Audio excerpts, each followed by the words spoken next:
Ils sont si nombreux et si grands les biens que nous a procurés l'incarnation de Jésus, que la Sainte Église s'écrie dans un élan d'amour. Heureuse de la faute d'Adam, puisqu'elle nous a mérité un tel sauveur. Grande avait été la perte occasionnée par le péché, mais plus grand infiniment est le bienfait apporté par la rédemption.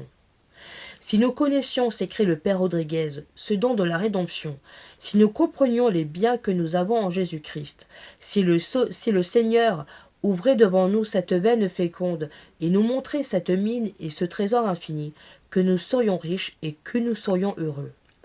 Quant au père Louis Lallemand, lui, il dit « Nous avons de la peine à croire à certaines grâces extraordinaires qu'on trouve dans la vie des saints, mais celui qui croit à la faveur que Dieu a procurée aux hommes en s'incarnant lui-même ne voit plus rien de surprenant et d'incroyable.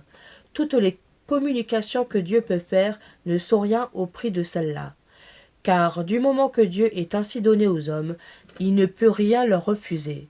C'est pour leur procurer tout le reste qu'il s'est donné lui-même tout entier dans l'incarnation. » Le père Avila disait également à ceux qu'il voulait émerveiller que quelques grâces qu'il avait reçues du Seigneur.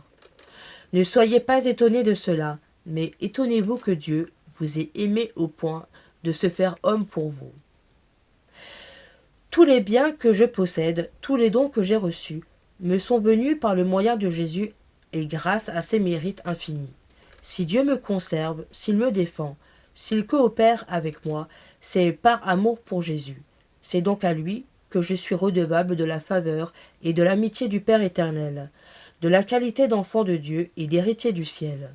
C'est par Jésus-Christ que je reçois toutes les lumières, les inspirations, les bonnes pensées, les pieux mouvements, la correspondance à la grâce, la protection dans les dangers, la force dans les tentations, la résignation dans les souffrances, la pénitence dans les maux et la persévérance dans le bien.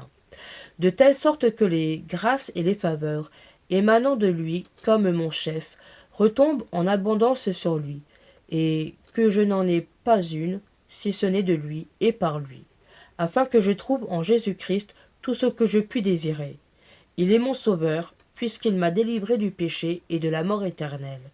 Il est mon Père, puisqu'il m'a conçu et engendré sur la croix, dans l'excès de sa douleur et au milieu des ardeurs de la charité. Il est mon frère, puisqu'il a pris une nature semblable à la mienne. Il est l'époux de mon âme, mais un époux de sang, puisque ses fiançailles lui ont coûté tout son sang précieux. Il est mon pasteur, puisque non seulement il me conduit et me défend, mais encore me nourrit de sa propre chair, après avoir sacrifié sa vie pour moi. Il est mon médecin, car il est descendu du ciel pour guérir tous mes maux. Enfin, il est mon fidèle et constant ami, comme lui-même l'assure en disant « Je ne vous appelle plus mes serviteurs, mais mes amis. Voilà comment je possède tout en Jésus. Par Jésus, je dois tout acquérir et je dois attribuer à Jésus tout ce que je possède. »